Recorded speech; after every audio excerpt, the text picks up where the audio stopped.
pagbulagay. Magudlay panumdumon nga madula ang isa ka tawo sa aton siya.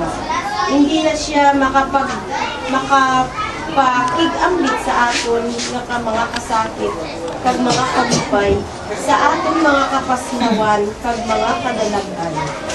Oo, nagtaliwan na siya kag ang pamangkot karon amo. Paano na siya subong? Ayhan, ang iban sa aton makapanguna-una nga natapos na ang tanan para sa iya. Pero matuod bala ini? Kita nga mga Kristiyanos nagatuo kag nagalaom kay Kristo. Nagapati kita nga ang kamatayon hindi katapusan kundi pamuno sang isa ka mahimayaon nga kabuhi.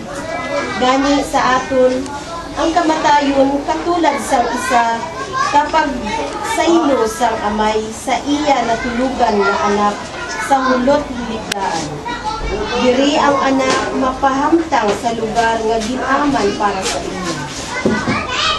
May kaangtanan ini sa Ebanghelyo nga aton basahon.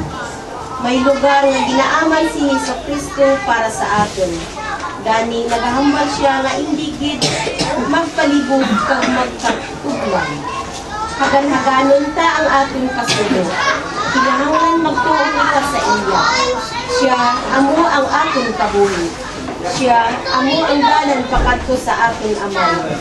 Kag pakadto sa iya paluy-puluyan nga amuman ang mangin aton puluyan.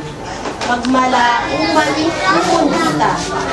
May lugar nga ginaaman para kay tatay kag para man sa aton.